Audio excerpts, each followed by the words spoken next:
بسم اللہ الرحمن الرحیم. In the name of Allah, the Beneficent, the Merciful. الحمد للہ وکفى وسلام علی عباده الذین اصطفى اما بعد فقد قال اللہ تبارک وتعالی فی القرآن المجید والفرقان الحمید. اعوذ باللہ من الشیطان الرجیم. بسم اللہ الرحمن الرحیم. وقرن فی بیوتکن ولا تبرجن تبرج الجاہلیۃ الاولی. وقال النبی صلی اللہ علیہ وسلم ما كان الفحش في شيء إلا شانه وما كان الحياء في شيء إلا زانه. صدق الله العظيم وصدق رسوله النبي الكريم ونحن على ذلك من الشاهدين والشاكرين. محترم حضرات، اسلام نے عورتوں کو عزت کا جو مقام عطا فرمایا ہے اور اس کی عزت کی حفاظت کے لیے جو تعلیمات دی ہیں وہ دنیا بھر کے کسی بھی مذہب میں موجود نہیں ہیں. مسلمان عورت اسی عزت کے تحفظ کے ساتھ ساتھ تلاش معاش میں ماری ماری پھرنے کے لیے نہیں بلکہ گھر کی ملکہ بننے کے لیے پیدا ہوئی ہے. اس بات کو اسلام نے سب سے پہلے بتلایا ہے. اسی لیے شریعت نے اس کی عمر کے کسی بھی مرحلے میں معاش کی فکر کا بوجھ اس کی گردن پر نہیں رکھا. شادی سے پہلے اس کے معاش کی ذمہ داری باپ پر ڈالی گئی، شادی کے بعد شوہر یا اولاد پر ڈالی گئی. بعض حالات کو چھوڑ کر عام طور پر اسے معاش کے لیے سڑکیں چھاننے کی ضرورت نہیں. چنانچہ اس کی عزت آبرو کو سلامت رکھنے کے لیے حکم دیا گیا. وقرن فی بیوتکن ولا تبرجن تبرج الجاہلیۃ الاولی. اے عورتوں، تم اپنے گھروں میں قرار سے رہو، پچھلی جاہلیت کی طرح بناؤ سنگار کر کے باہر نہ پھرا کرو. ضرورت کے موقع پر عورت کو گھر سے باہر جانے کی اجازت بھی اسلام نے دی ہے، لیکن اس طرح کے پردے کے آداب و شرائط کو ملحوظ رکھ کر ضرورت کے بقدر باہر نکلے، اپنے آپ کو ہوسناک نگاہوں کا نشانہ بننے سے بچائے. ایک زمانے سے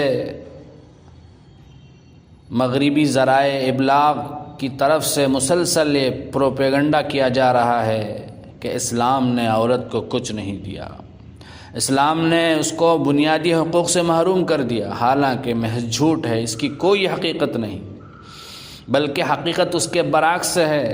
کیونکہ عورت کو جو مقام اور جو مرتبہ اسلام نے دیا ہے وہ کسی بھی مذہب میں نہیں. زمانے جاہلیت میں لڑکی کے پیدا ہونے کو عار سمجھا جاتا تھا، اسے زندہ قبر میں دفن کر دیا جاتا تھا. قرآن پاک میں اللہ پاک فرماتے ہیں وَإِذَا بُشِّرَ أَحَدُهُمْ بِالْأُنثىٰ. جب ان میں سے کسی کو لڑکی کی خوشخبری سنائی جاتی ہے تو ظل وجهه مسودا، اس کا چہرہ سیاہ ہو جاتا ہے. وَهُوَ قدیم، اور وہ دل ہی دل میں گھٹنے لگتا ہے. يَتَوَارَى مِنَ الْقَوْمِ مِنْ سُوءِ مَا بُشِّرَ بِهِ. جو بری خبر اسے دی گئی ہے اس کی وجہ سے لوگوں سے منہ چھپائے پھرتا ہے.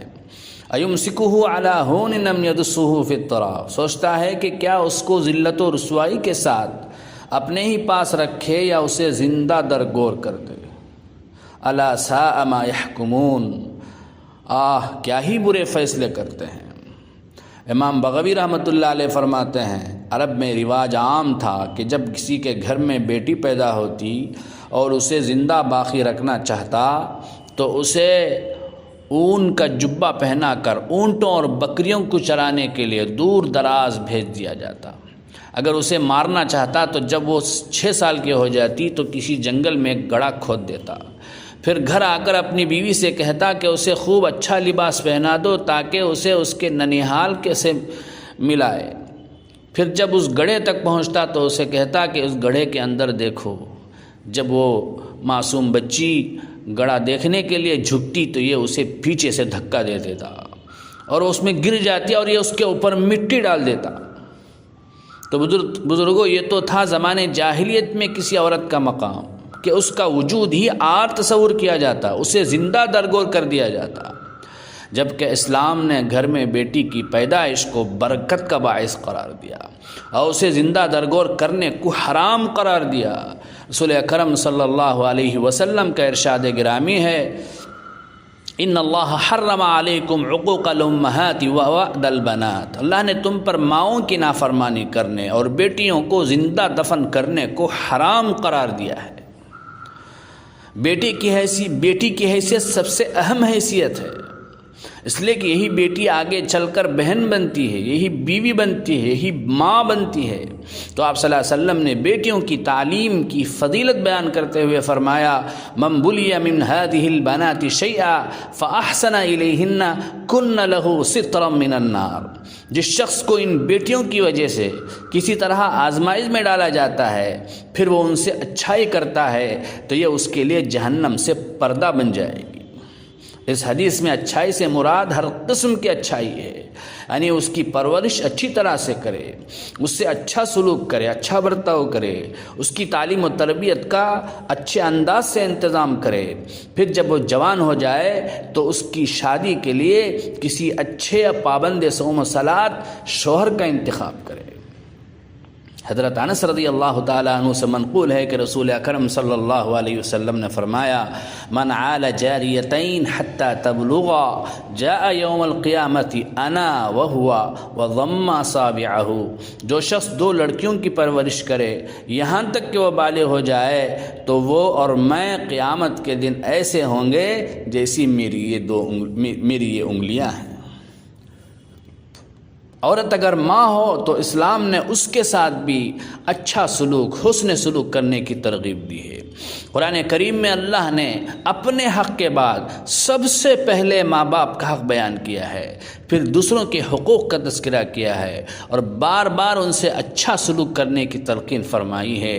انہیں جھڑکنے حتیٰ کہ اف تک کہنے سے منع فرمایا ہے. ایک صحابی نے رسول اللہ صلی اللہ علیہ وسلم سے پوچھا، من حق بحسن صحابتی، لوگوں میں سب سے زیادہ کون زیادہ اچھا سلوک کا مستحق ہے؟ تو آپ صلی اللہ علیہ وسلم نے فرمایا، امک، تمہاری ماں. صحابی نے پوچھا، ثم من، پھر کون؟ تو آپ صلی اللہ علیہ وسلم نے پھر فرمایا، امک، تمہاری ماں. پھر پوچھا، ثم من، اے نبی پھر کون ہے؟ تو آپ صلی اللہ علیہ وسلم نے فرمایا، امک. اس نے کہا ثم من، تو آپ صلی اللہ علیہ وسلم نے اب فرمایا، ابوک، تمہارا باپ. اسی طرح مشہور حدیث ہے، آپ صلی اللہ علیہ وسلم نے فرمایا، الجنت تحت اقدام الامہات، جنت ماؤں کے قدموں کے نیچے ہے. عورت اگر بیوی ہو تو اسلام نے اس کے حقوق کی بھی پاسداری کی ہے، اس کے فضائل کو بھی بیان فرمایا ہے. رسول اکرم صلی اللہ علیہ وسلم کا ارشاد گرامی ہے، خیرکم خیرکم لأہلہ وانا خیرکم لأہلی. تم میں سب سے بہتر وہ ہے جو اپنے گھر والوں کے لیے اچھا ہو، میں تم سب کے مقابلے میں اپنے گھر والوں کے لیے سب سے اچھا ہوں. اور ایک حدیث میں ہے، ان اکمل المؤمنین ایمانا احسنہم خلقا والطفہم لأہلی. سب سے کامل مومن وہ ہے جو اخلاق میں بھی اچھا ہو اور اپنے اہل و عیال کے لیے نرم ہو. مرد اور عورت کے درمیان اسلام نے کام کو تقسیم کر دیا. چنانچہ یہ تقسیم رکھی گئی فطری طور پر کہ مرد کمائے اور عورت گھر کا انتظام کرے. مرد کے لیے کما کر لانا عورت پر اس کا کوئی احسان نہیں بلکہ اس کا قانونی اور اخلاقی فریضہ ہے. لیکن عورت کے لیے گھر کا انتظام کرنا صرف اخلاقی فریضہ ہے، قانونی فریضہ نہیں.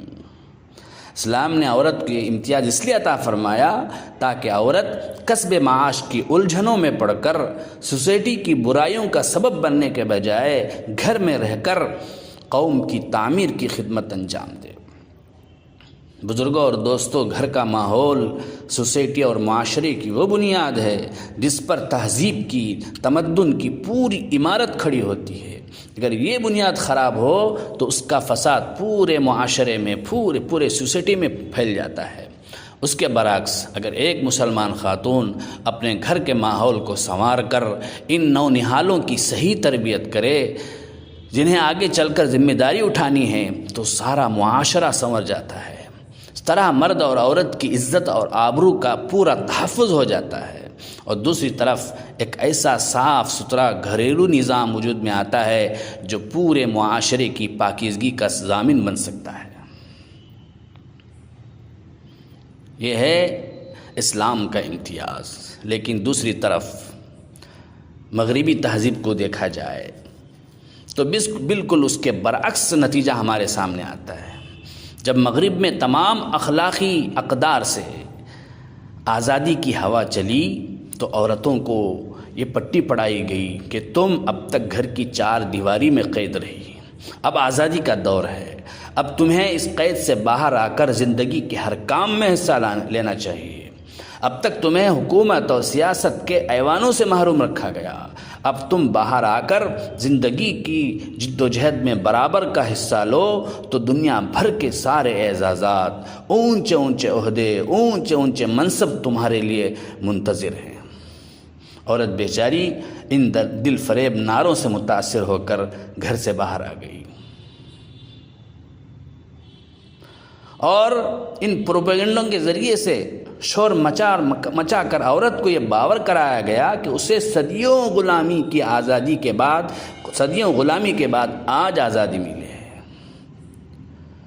ان دل فریب نعروں کی آڑ میں عورت کو گھسیٹ کر سڑکوں پر لایا گیا، اسے دفتروں میں کلرکی عطا کی گئی، اسی اجنبی مردوں کے پرائیویٹ سیکریٹری کا منصب بخشا گیا، اسے سینکڑوں انسانوں کی حکم بجاوری کے لیے ایئر ہوسٹس کا عہدہ عنایت کیا گیا، اسے تجارت چمکانے کے لیے سیلز گرل اور ماڈل گرل بننے کا شرف بخشا گیا، اور اس کے ایک ایک عضو کو برسر بازار رسوا کر کے گاہکوں کو دعوت دی گئی کہ آؤ اور ہم سے مال خریدو۔ یہاں تک کہ وہ عورت جس کے سر پر دین اسلام نے عزت اور آبرو کا تاج رکھا تھا، جس کے گلے میں عفت اور پاکدامنی کے ہار ڈالے تھے، تجارتی اداروں کے لیے ایک تفریح کا سامان بن کر رہ گئی۔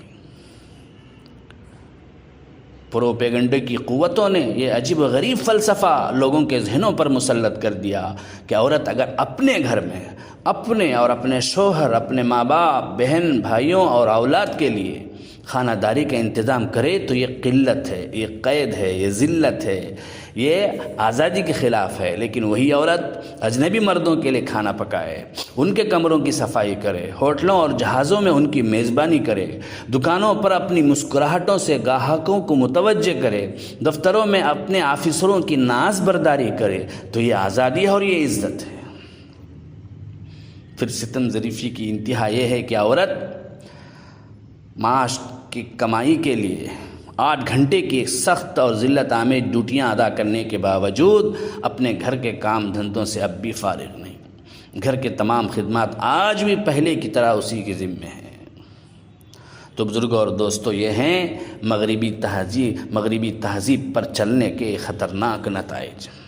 اس لیے ہمیں چاہیے کہ اسلام نے عورتوں کو جو مقام اور مرتبہ دیا ہے وہی مقام اور مرتبہ ہم اپنی عورتوں کو دیں، اور جو تعلیمات عورتوں کے سلسلے میں ہم لوگوں کو اسلام نے دی ہیں وہی تعلیمات ہم اپنی عورتوں کو دیں، اور اپنے گھر کی چہار دیواری کے اندر عورتوں کو رکھیں، اور بے ضرورت گھر سے باہر نہ نکالیں، ان کو گھر کے اندر رکھ کر ان کو وہی عزت دیں، وہی اعزاز دیں جو اسلام نے ہمیں دینے کا حکم دیا ہے۔ اللہ تبارک و تعالی ہمیں مغربی پروپیگنڈے سے ہوشیار رہنے، محتاط رہنے کی توفیق عطا فرمائے، بچنے کی توفیق عطا فرمائے، اور اسلام پر مکمل عمل کرنے کی توفیق عطا فرمائے، اسلامی تہذیب پر مرتے دم تک قائم و دائم رہنے کی توفیق عطا فرمائے۔ آمین، وآخر دعوانا ان الحمد للہ رب العالمین۔